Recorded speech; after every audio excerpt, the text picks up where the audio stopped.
खुशामदीद, आदाब, good morning, अस्सलाम वालेकुम। आप सबको हमारी तरफ से और प्रोग्राम आपने देखना शुरू किया है जी सलाम जे के गुलिस्तान न्यूज़ का मॉर्निंग शो। और आज का मॉर्निंग शो लेकर आपका मेज़बान इशफा गौहर हाजिर खिदमत है। समी नाज़रीन, आज की अहम तरीन नशरियात में जहां बात वज़ीर आज़म के दौरे से हम शुरू करेंगे, वहीं पर आपको बताएंगे कि खुरासान यानी दाइश किस तरीके से आगे बढ़ रहा है और दाइश का अगला हदफ है क्या। बड़ा बयान वो भी सामने आया है। और तालिबान ने डिप्लोमेटिक लाइन को टो करते हुए दुनिया भर के लिए धमकी भी दे दी है। क्या वो धमकी है वो भी आपके सामने रखेंगे। और पाकिस्तान के ज़राया ब्लॉग से बड़ी खबर सामने आई है, वो है क्या, तज्जिए के साथ आपके सामने रखने की कोशिश। और उसके बाद बात जम्मू कश्मीर की भी करेंगे, जहां पर तरक्याती मंसूबों को अमल दरामद को लेकर बड़े दावे किए जाते हैं, लेकिन सूरत हाल ये है कि कई स्कीमों के लिए बजट एलोकेशन तक पूरी नहीं हो पाई है। डिटेल देखने के लिए आप हमारे साथ रहिएगा। सोशल मीडिया प्लेटफॉर्म पर भी हमारे साथ ज्वाइन कर सकते हैं, फेसबुक, ट्विटर, इंस्टाग्राम के साथ साथ हमारी ऑफिशियल वेबसाइट www.gulistannews.in पर लॉग इन, सब्सक्राइब जरूर कीजिएगा ताकि दुनिया भर तक जम्मू कश्मीर के हालात को पहुंचाने में आप हमारी मदद करें। बढ़ते हैं जी आगे। आज बात करते हैं माजी की, यानी तारीख में आज का दिन क्या कुछ कह रहा है और माजी की याद ताज़ा करेंगे गौहर कुछ। शुक्रिया इशफाक। तो प्रोग्राम की शुरुआत करेंगे तारीख में आज के दिन के हवाले से, यानी कि आज 31 अक्टूबर, आज ही के दिन क्या कुछ हुआ है आलमी सतह पर, वो हम आपको बताएंगे। आज के दिन क्या हुआ। 1759 में फ़लस्तीन के शहर सनद में ज़लज़ले से 100 अफराद जाँ बाक हुए हैं। और आज ही के दिन 1875 में हिंदुस्तान के पहले वज़ीर दाखिला सरदार वल्लभ भाई पटेल की पैदाइश हुई है। और आज ही के दिन 1908 में लंदन में चौथे ओलंपिक खेलों का इनेकाद हुआ है। और आज ही के दिन साल 1984 में हिंदुस्तान की वज़ीर आज़म यानी कि पहली वज़ीर आज़म खातून इंदिरा गांधी का सिख महाफिजों से उनका कत्ल हुआ है। और साल 2015 में आज ही के दिन रूसी तैयारा शुमाली सिनाई में हादसे का शिकार हुआ है, जिसके नतीजे में तैयारे में सवार 224 मुसाफिर जाँ बाक हुए। और साल 2003 में मलेशिया के वज़ीर-ए-आज़म महातीर उनका दौरा ख़त्म हुआ था।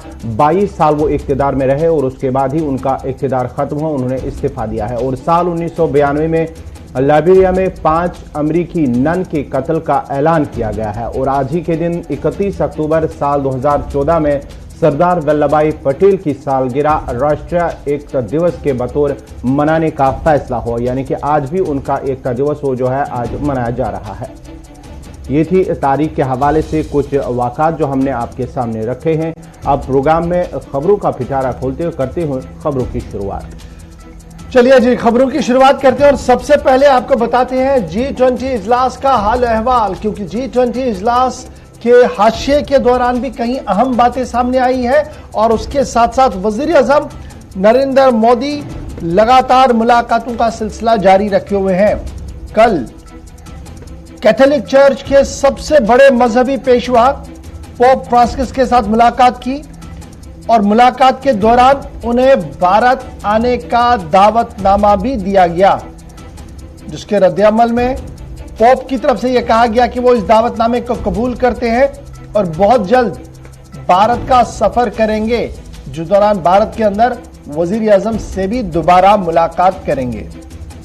इसके अलावा वजीर आजम ने कल और आज भी जो अभी तक इत्तलात आ रही है, कई अहम लीडरों के साथ मुलाकातें की हैं। और उन मुलाकातों के अंदर दुनिया के सुपर पावर अमेरिका के सदर जो बाइडेन के साथ बगलगीर कल दिखे वजीर आजम नरेंद्र मोदी। फ्रांस के सदर की तरफ से हिंदी में ट्वीट किया गया, जिस ट्वीट का जवाब वजीर आजम ने शुक्रिया के साथ वापस किया। और इसके साथ साथ जब हम वजीर आजम की टीम की बात करेंगे तो आपको बताते चले कि वजीर आजम के हमरा रोम के अंदर जहां कौमी सलामती के मुशीर अजीत डोभाल मौजूद है, वहीं पर एक्सटर्नल अफेयर्स मिनिस्टर जयशंकर वहां उनके साथ मौजूद है। और साथ साथ फॉरेन सेक्रेटरी हरीश सिंगलास भी वजीर आजम के साथ है। और जहां एक तरफ से वजीर आजम मुलाकातों का सिलसिला जारी रखे हुए थे, वहीं पर वजीर खारजा ने भी G20 मुल्कों के कई लोगों के साथ यानी कई वज़राए खारिजा के साथ मुलाकातें की हैं और आपसी इश्तराक को आगे बढ़ाने के हवाले से बातचीत की गई है। वज़ीर-ए-आज़म नरेंद्र मोदी ने हफ्ते को G20 सरबराह इजलास के मौके पर अमरीकी सदर जो बाइडन और दीगर आलमी रहनुमाओं के साथ बातचीत की है। भारत में वज़ीर-ए-आज़म के दफ्तर यानी पीएमओ की तरफ से जारी ट्वीट और बयान में तस्वीरें भी जारी कर दी गई हैं और डिटेल बयान भी जारी कर दिया गया है, जिसमें यह कहा गया कि साइडलाइंस के तहत रोम के अंदर वज़ीर-ए-आज़म ने कई लीडरों के साथ, आलमी ताकतों के साथ मुलाकात की है, बातचीत की है और कोविड की वजह से आलमी इक्तिसादियत पर जो असरअंदाज मामलात हो रहे हैं वो और इससे निपटने की राहों को तलाश करने और आपसी ताल्लुकात को बेहतर बनाने के हवाले से गुफ्तगू की गई है। तो ये तो थी जनाब G20 इजलास के हवाले से मुख्तसर सी पेशकश, मुस्तफ़िज़ खबर जो हमने आपके सामने रख दी है। बढ़ते हैं जी आगे। अब G20 इजलास के बाद बात जरा तालिबान की करते हैं और तालिबान के तर्जुमान ज़बीहुल्लाह मुजाहिद का बड़ा बयान सामने आया है और यह बयान इंतहाई अहम है।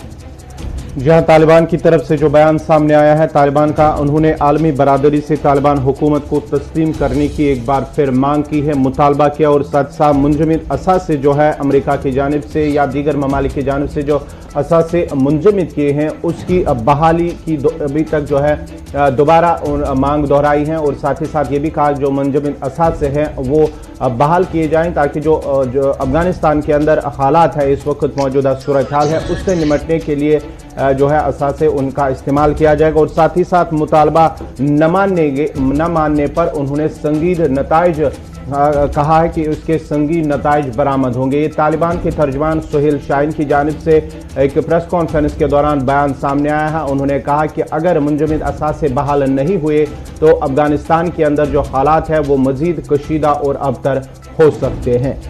तालिबान की तरफ से जारी बयान के अंदर यह साफ कर दिया गया कि मुंजमद असासों को खोल दिया जाए और दुनिया भर की अक़वाम आलम जो है वो तालिबान को तस्लीम करे और अगर इसमें और ज़्यादा देरी लगाई गई तो इसके संगीन नताइज न सिर्फ अफगानिस्तान के अंदर देखने को मिलेंगे बल्कि पूरी दुनिया के अंदर इसके नताइज जो है वो देखने को मिल सकते हैं। ज़बीहुल्लाह मुजाहिद ने ये पूरी तफसील जो है और बात जो है वो अपनी ट्विटर पर भी डाल दी है और आलमी रहनुमाओं के नाम दोबारा से अपील करते हुए उन्होंने कहा कि अफगानिस्तान की मौजूदा सूरत हाल पर हमदर्दाना गौर किया जाए। जहां एक तरफ से तालिबान अपनी बात रख रहा है वहीं पर खबर अमेरिका के से भी है और अमेरिका से एक दूसरी बड़ी खबर सामने आ रही है कि तालिबान की इस अपील के फौरन बाद अमेरिका की तरफ से भी कई अहम ऐलान किए गए हैं। जी हाँ, अमेरिका ने अफगानिस्तान के लिए तकरीबन 14 करोड़ 40 लाख डॉलर इमदाद देने का ऐलान किया है। ये कल ही हुआ है। कौमी सलामती कौंसिल जो अमेरिका के हैं उनकी तर्जुमान का मानना है कि अमेरिकी इमदाद 1 करोड़ 84 लाख से जायद मुतासरा अफगान में बराह रास्त तकसीम किया जाएगा। उनका यह भी मानना है कि जो मुतासरा अफराद हैं या हमसाया मुल्कों के अंदर जो रिफ्यूजीज हैं उनकी मदद के लिए भी यह पैसा वागुजार किया जा रहा है, इमदाद की जा रही है और इस काम के लिए जो एनजीओज वहां पर अफगानिस्तान के लिए अफगानिस्तान में काम कर रहे हैं आज़ादाना तौर पर काम करने वाली तंजीमों के जरिए उनकी मदद की जाए। इस इजाफी इमदाद के बाद साल 2021 के दौरान अमेरिका की जानिब से अफगानिस्तान को अब तक मजमूई तौर पर तकरीबन 47 करोड़ 40 लाख डॉलर दिए जा चुके हैं जो किसी मुल्क की जानिब से दी जाने वाली सबसे बड़ी इमदाद है।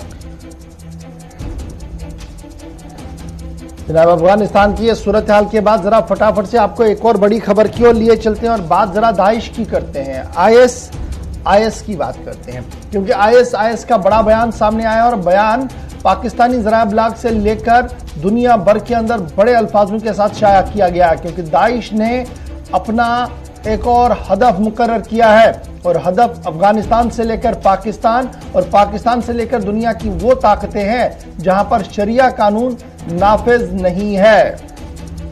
दाइश की तरफ से बयान जारी हुआ है। पाकिस्तान और अफगान तालिबान के खिलाफ उन्होंने कार्रवाई का ऐलान किया है। उनका मानना है कि शरिया के निफाज में जो भी रुकावटें खड़ी करेगा उनके खिलाफ कार्रवाई होगी। इसके साथ साथ ही उन्होंने कहा कि जो अफगानिस्तान की अभी जो मौजूदा हालात है, मौजूदा सूरत हाल है अफगानिस्तान के अंदर, उसका जिम्मेदार सिर्फ पाकिस्तान है। ISI कि यानी कि दाइश की जानिब से ये बयान जारी किया गया है, जिसमें पाकिस्तान को जो है पाकिस्तान के खिलाफ कार्रवाई करने का अंदिया जाहिर किया गया है। दाइश की तरफ से साफ कर दिया गया है कि अफगानिस्तान की मौजूदा हालात की जिम्मेदार पाकिस्तान है और इसलिए पाकिस्तान पर आने वाले दिनों में कई खुदकुश हमले भी किए जाएंगे और अब पाकिस्तान को इसका खमियाजा भी भुगतना होगा। एक तरफ से यह कहा गया है और दूसरी तरफ से यह कहा गया कि शरिया कानून की पासदारी और अमलदारी के लिए अफगानिस्तान के अंदर भी राह को हमवार किया जाएगा और तालिबान निजाम जिस तरीके से चलाने की कोशिश की जा रही है, इससे अफगानिस्तान के अंदर खाना जंगी और अफगानिस्तान के अंदर तबाही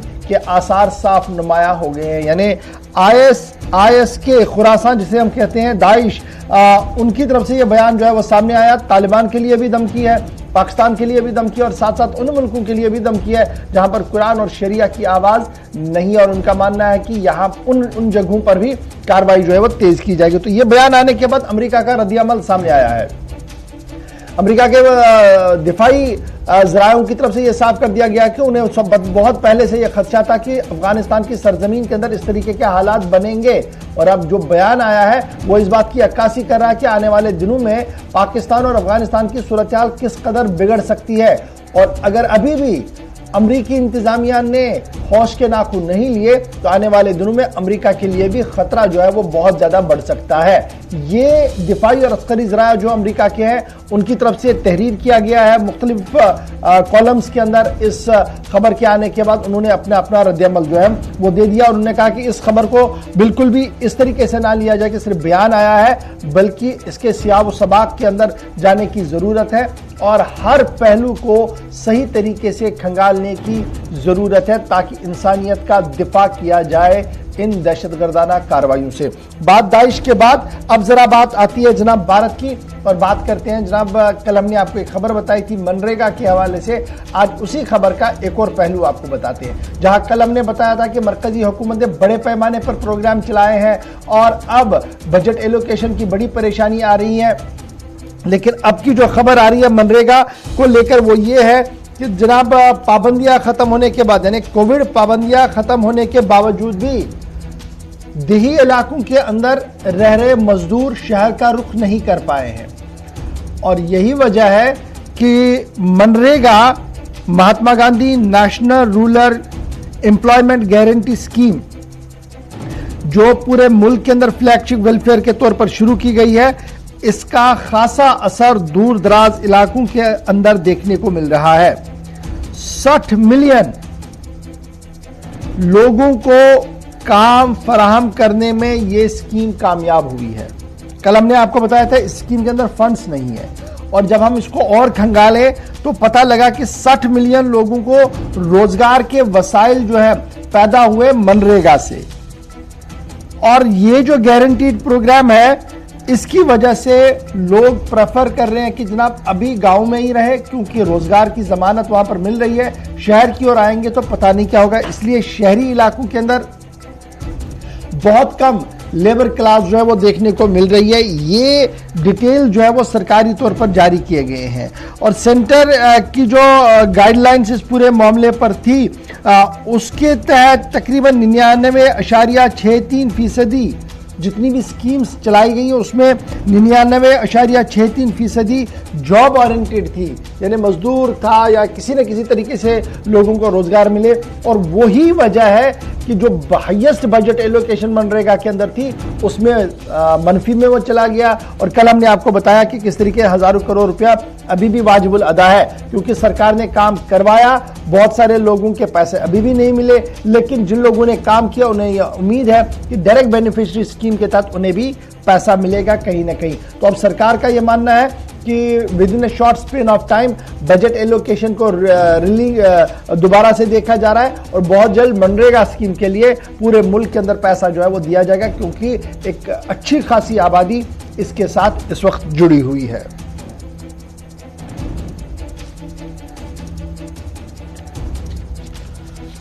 चलिए जी, जहां हम आपको बात बता रहे हैं जी दिल्ली के मनरेगा की, वहीं पर जरा आप बात जम्मू कश्मीर की भी बताते हैं और जम्मू कश्मीर की खबरों पर जब आते हैं तो सेंट्रल स्पॉन्सर्ड स्कीम्स की बात करेंगे। वो स्कीम है जो मरकजी इमदाद से चलती है, जहां पर सबसे बड़ा फंड जो है वो मरकज से आता है, या 100% फंडिंग जो है वो मरकज से आती है।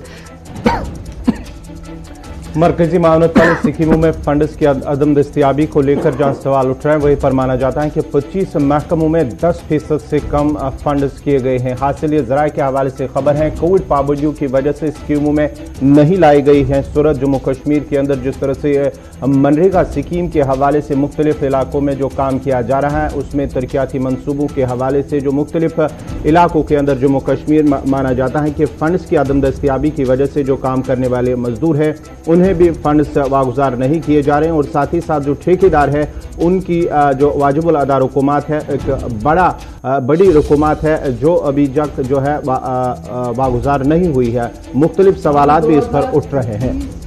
22 के फिगर सामने आए हैं। जरा से मालूम पड़ा है कि मरकजी मुआवनत वाली स्कीमें बापत इस साल 21-22 के अंदर लेस देन 10% ऑफ फंड्स जो है वो ले लिए गए हैं। जम्मू कश्मीर इंतजामिया ने 10% से कम फंड्स लिए हैं साल 2021-22 के दौरान मरकजी मुआवनत वाली स्कीमों में। अक्टूबर 27 तारीख के जो आंकड़े सामने आए हैं, जो डिटेल सामने आई है, कमोबेश 25 महकमे यूनियन टेरिटरी के ऐसे हैं जिन्होंने सिर्फ 1,0809 करोड़ रुपया लिया है, जिसका मतलब less than 10% of CCS allocation, यानी जो सेंट्रल स्पॉन्सर्ड स्कीमों पर एलोकेशन थी 18,557 करोड़ रुपए की बापत साल 2021-22, उसमें सिर्फ 1,08,009 करोड़ रुपया लिया गया। That mean less than 10%। एक बात तो ये याद रखिएगा। हमारे साथ हिलाल ज्वाइन करेंगे, वो आपको जरूर समझाएंगे कि पूरी खबर है क्या। और दूसरी बात जो है, जम्मू कश्मीर सरकार जहां एक तरफ से ये है, वहीं पर जो 10% फंड्स लिए हैं बजटरी एलोकेशन के अंदर, सेंट्रल स्पॉन्सर्ड स्कीम्स के अंदर, उसमें अभी भी माना जा रहा कि जनाब अभी भी चंद माह हमारे हाथ में है, इसमें बेहतरी आ सकती है। ये सरकारी तौर पर माना जा रहा है, जो हमारे जराया बता रहे हैं। लेकिन जो 25 महकमे हैं जिनमें जल शक्ति है, जिनकी एक बड़ी जिम्मेदारी है कि जल जीवन मिशन उन्हें चलाना है, यानी हर घर नल से जोड़ना, उसके लिए पैसा होना चाहिए। फिर डिजास्टर मैनेजमेंट, ये अलहदा तौर पर एक बड़ा महकमा है। रिलीफ, रिहैबिलिटेशन एंड रिकंस्ट्रक्शन, इसमें वो सारी चीजें आती है जो प्राइम मिनिस्टर लेवल पर भी चलती हैं जी। फिर पावर डेवलपमेंट, आपको पता है कि कितना बड़ा महकमा है जी। Civil aviation, information technology has not received any fund. याद रखिएगा, 25 महकमों में ये जो 2-3 महकमे मैंने आपके सामने गिनवाए, इन्होंने कोई भी फंड अंडर CSS नहीं लिया 27 अक्टूबर को। उस 27 अक्टूबर तक, हो सकता है अब लिया हो, हमारे पास जो जरा से खबर है वो 27 अक्टूबर तक की है कि 25 डिपार्टमेंटों में, जिनमें जल शक्ति है, जिनमें जनाब जल जीवन मिशन है, जिनमें डिजास्टर मैनेजमेंट है, रिलीफ रिहैबिलिटेशन रिकंस्ट्रक्शन है, पावर डेवलपमेंट कॉर्पोरेशन है, सिविल एविएशन है, इंफॉर्मेशन टेक्नोलॉजी है, इन्होंने CSS स्कीम के तहत 27 अक्टूबर तक एक भी पैसा नहीं लिया है। यह भी याद रखिएगा। अब जब आप बड़े बाबुओं से बात करते हैं, पावर कॉरिडोर में बैठे लोगों से बात करते हैं, तो उनका मानना है कि जनाब जो सख्त तरीन कोविड सेकेंड की लहर आई अप्रैल के अंदर, उसकी वजह से ये सेंट्रल स्पॉन्सर्ड स्कीमों का मामला जो है वो बिगड़ गया, काम हो नहीं पाया। लेकिन जो जराया हमें बता रहे हैं, उनका मानना ये है कि जनाब टेंडरिंग तो की गई, लेकिन जिस तरीके की टेंडरिंग की गई उस टेंडर पर किसी ने काम किया नहीं। ऑनलाइन टेंडरिंग का था, और कश्मीर में आए दिन जो सूरत हाल है उसको लेकर बाहर से कोई आया नहीं, ये एक बड़ी वजह है। और बजट एस्टिमेट और सेंट्रल स्पॉन्सर्ड स्कीमों के जब बजट एलोकेशंस को आप देखेंगे तो मालूम पड़ेगा कि सरकारी दावे जो हैं वो कहीं ना कहीं शराब साबित हो रहे हैं। 27 अक्टूबर की जो एदाद शुमार पावर कॉरिडोर के अंदर, हिलाल हांजुरी हमारे साथ है। हिलाल, बहुत शुक्रिया जी ज्वाइन करने के लिए। बड़े वादे कि जनाब तरक्याती मंसूबों में रफ्तार होगी, हर जगह पर तरक्की होगी, स्मार्ट सिटियां बनेंगी और तरह तरह के और बातें किए गई। लेकिन जब हम जम्मू कश्मीर की बात करते हैं तो जम्मू कश्मीर के अंदर सेंट्रल स्पॉन्सर्ड स्कीम्स की बात करते हैं। 27 अक्टूबर तक जो जराया से हमारे पास खबर है वो ये है कि मुख्तलिफ महकमों के अंदर सिर्फ 10% रकम ही ली गई है। क्या ये हमारे सिस्टम की कमी है, खामी है, या वाकई तौर पर कोविड सेकेंड लहर ने इतनी ज्यादा परेशानी की कि कोई काम ही नहीं हो पाया? और जब मैं रेस्ट ऑफ द इंडिया में देखता हूं तो यही स्कीमें 30%, 70%, 80 और 90% तक भी चली गई हैं। बिल्कुल गौहर, चूंकि 10% का जो इसमें शेयर है अभी तक हासिल हो जाना, तो इसका यही मतलब है कि लगभग 8 से 9 महीने हो गए कि अभी तक जो जम्मू कश्मीर का काम है वो 10% ही हुआ होगा। और बेशतर इसमें यह भी देखा गया कि कुछ डिपार्टमेंट्स ऐसे हैं जो काफी इंपॉर्टेंट है और काफी अहमियत के हामिल है, जिसमें अभी भी कोई भी सेंट्रल फंडिंग जो है उसमें नहीं हुई है। जितनी भी सेंट्रल स्पॉन्सर स्कीम्स थी उसमें कोई फंडिंग नहीं हुई है। हाँ, हेल्थ को छोड़कर बाकी कुछ छोटे मोटे डिपार्टमेंट्स को छोड़कर अगरचे उसमें कुछ फंडिंग्स आई है, लेकिन इसमें जो जम्मू कश्मीर की एडमिनिस्ट्रेशन है इसको भी खासा जिम्मेदार कहा जा सकता है, क्योंकि जल शक्ति महकमा ऐसा डिपार्टमेंट है जिसमें सबसे ज्यादा अभी तक लेआउट है आपका, जिसमें सबसे ज्यादा आउटले है आपका, और उसमें भी 100 करोड़ के आसपास पैसा है जिसे अभी इस्तेमाल नहीं किया जा सकता है, क्योंकि उसका जो प्रोसीजर यहां पर टेंडरिंग का था और उसके साथ साथ जो बड़ी बड़ी फर्म्स को देते थे या टेंडरों के टुकड़े करते थे, जब उस पर पाबंदी आ गई तो फिर वो काम भी नहीं हो पाया है। और जो बाकी नेशनल लेवल की जो बिडिंग हुई थी और उसमें जो बाहर की जो ठेकेदार है या जितनी भी कंपनीज है, तो उन्होंने भी जो अभी तक हमें ऑफिशियल डेटा इस हवाले से मिल रहा है जरा के हवाले से, वो यही है कि उन्होंने भी उसमें इधर उधर करके इस काम को छोड़ दिया। नतीजा क्या हुआ कि जम्मू कश्मीर के अंदर जो कंस्ट्रक्शन का काम था, जो डेवलपमेंट का काम था, वो रुक गया। और इसमें दोनों तरफ से कहीं ना कहीं जो जम्मू कश्मीर की इंतजामिया है ये बार बार ये कह नहीं सकती है कि कोविड का दूसरा फेज चल रहा था, लेकिन आज तो नहीं चल रहा है ना। जब ये दूसरी वेव थी, माही जून से लेकर अभी तक सब कुछ स्मूथली चल रहा है। जो कुछ भी गवर्नमेंट ने करना होता है वो स्मूथली कर रहे हैं। और प्राइवेटली भी जब हम देखते हैं तो हर कोई जिसको जो काम करना होता है वो कर लेता है। जहां जहां पर अभी थोड़ा थोड़ा सा काम हो रहा है, जब वहां पर कोविड की इंप्लीमेंटेशन नहीं है, जब वहां पर कोई प्रॉब्लम नहीं कर रहा है, तो बाकी मानदा कामों में क्यों? तो ये जरूरी है कि लॉजिक बन गया सरकार या उसकी एजेंसीज या उनके अफसरान के लिए। अदरवाइज जमीनी स्तर पर अभी काम करने की गुंजाइश थी लेकिन नहीं हो पाएगी। लेकिन अब विंटर आ गया है, अब कुछ महीने आपके और बच गए हैं, क्योंकि ये अभी भी 4-5 महीने का वक्त है। और इसमें अब विंटर आ गया, माइनस में टेम्परेचर चलेगा, बर्फबारी होगी, ठंड होगी, तो उसमें कितना काम हो जाएगा ये हम भी जानते हैं, आवाम भी जानती है और सरकार भी जानती है। बहुत शुक्रिया जी हिलाल हमारे साथ ज्वाइन करने के लिए। जी, बड़ी खबर ये कि सेंट्रल स्पॉन्सर्ड स्कीमों के अंदर जो बजट एलोकेशन है, उस बजट एलोकेशन का फिलहाल 27 अक्टूबर तक सिर्फ 10% इस्तेमाल किया गया, तकरीबन 1 दर्जन से ज्यादा महकमों के अंदर।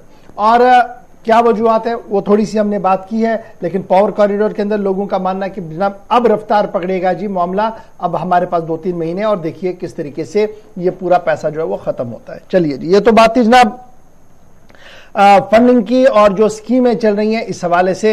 अब जरा बढ़ते हैं आगे, अब जरा बात एयर स्पेस की करते हैं, क्योंकि आपको याद है श्रीनगर के अंदर गुज़श्ता दिनों जब होम मिनिस्टर साहब थे तो एक बड़ा फैसला लिया गया, शारजा के लिए, दुबई के लिए जहाज रवाना किया गया और कहा गया कि जनाब अब ये इकोनॉमिकली भी सस्ता पड़ेगा और टाइम कंज्यूमिंग भी नहीं होगा। उमर साहब ने ट्वीट करते हुए कहा कि देखिए यह मामला जो है वो पाकिस्तान की नीयत के साथ जुड़ा हुआ है, कब तक वो चलने देगा। हमने लास्ट टाइम कोशिश की थी, बाद में चला नहीं क्योंकि पाकिस्तान ने एयर स्पेस दी नहीं।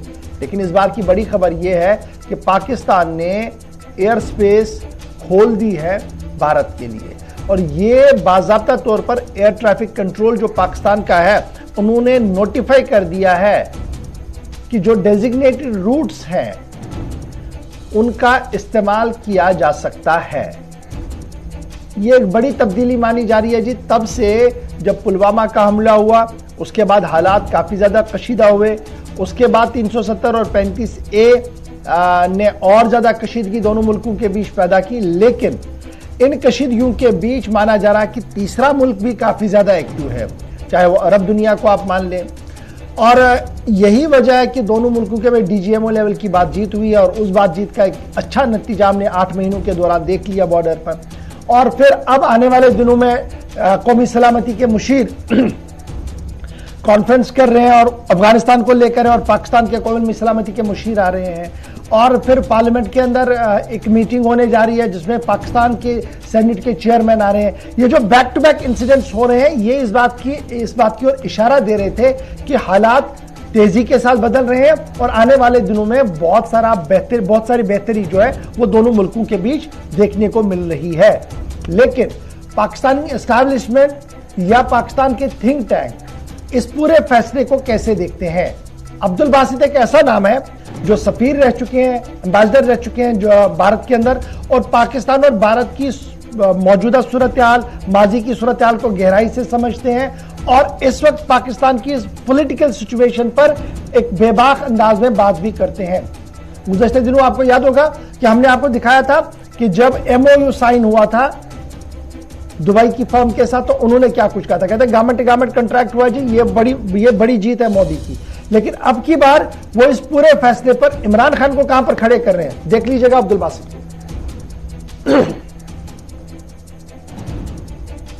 ये प्रेशर यूएई की तरफ से आया, वहां से बिल्ड हुआ, या हमें डायरेक्ट ऑब्वियसली भारत ने चूंकि लाइन है तो उन्होंने भी रिक्वेस्ट हमें की होगी, और अब प्रेशर कहां से बिल्ड हुआ इसके बारे में कुछ कहा नहीं जा सकता। लेकिन आप सबको याद होगा कि 5 अगस्त 2019 के बाद हमने तकरीबन 3 माह अपनी जो एयर स्पेस थी वो तमाम इंडियन कमर्शियल फ्लाइट्स के लिए बंद कर दी थी, और ये बड़ा अच्छा इकदाम था और उससे बड़ा फर्क पड़ रहा था। क्योंकि अभी भी अगर आप इस फ्लाइट को इजाजत न दें कि पाकिस्तान की फजाई हदूद में दाखिल होकर यूएई जाए तो फिर ये इकोनॉमिकल ही नहीं रहती, कॉस्ट इफेक्टिव ही नहीं रहती, और इसका ऑपरेट करना इसको तकरीबन नामुमकिन सही हो जाता। लेकिन अब हमने इजाज़त दी है तो कुछ उसकी वजूहात तो होनी चाहिए और अवाम को ये बताना चाहिए कि हमने क्यों ये इजाज़त दी है। क्योंकि कश्मीरियों में भी एक एम्बिवलेंस है और पाकिस्तानियों में भी एक तशवीश सी पाई जाती है कि क्यों कर ऐसी चीज़ें हो रही हैं। इस सूरत हाल को बदलना चाहिए, और मैं समझता हूँ कि पाकिस्तान कभी जो पिछले 2019 से पहले भी, लेकिन जो हमारी सफारतकारी में एग्रेशन नहीं है बदकिस्मती के साथ कश्मीर को लेकर, उससे भी बहुत बड़ा नुकसान हो रहा है। हमें कुछ अब संजीदा होकर सोचना चाहिए था। जो इस मुकदमे के बारे में जानते हैं, इस तनाज़े के बारे में जानते हैं, उनसे कुछ मशवरा कर लें। यार हुकूमत पाकिस्तान क्यों इतनी अपॉलोजेटिक होकर बैठ गई है? मुझे तो समझ नहीं आता कि ये क्या हो रहा है, ये क्यों ऐसा हो रहा है, क्या वजूहात हैं। अवाम का ये हक है पाकिस्तानियों का और कश्मीरियों का कि वो जानना चाहते हैं कि क्या पॉलिसी है आपकी। सिर्फ बातें तो आप बहुत बड़ी बड़ी करते हैं, क़ौम मुत्तहिदा में जाके बड़ी जोरदार तकरीरें भी कराते हैं, लेकिन जो आपके एक्शंस हैं उससे तो हमें महसूस नहीं होता कि कश्मीर के बारे में आप कोई संजीदा हैं इसको तनाज़े को हल करवाने में। तो खुदारा और कश्मीरी बड़े बेचैन हैं, कश्मीरियों को भी इस बात की कोई खुशी नहीं हो रही, वो भी बड़े परेशान हैं इस सारे मामले से। लेकिन बहरहाल अब शारजाह श्रीनगर के दरमियान फ्लाइट ऑपरेशन शुरू हो गया, अब कुछ और एयरलाइंस भी शामिल हो जाएंगी और पाकिस्तान की जो एयर स्पेस है वो इस्तेमाल होती रहेगी। अल्लाह अपना करम करे। चलिए जी, छोटे से ब्रेक के लिए रुक रहे हैं। ब्रेक के उस पार आएंगे तो खबरों के सफर को रखेंगे जारी और आपको मजीद चीजें बताएंगे कि किस तरीके से जम्मू कश्मीर के हालात बदलते बदल रहे हैं।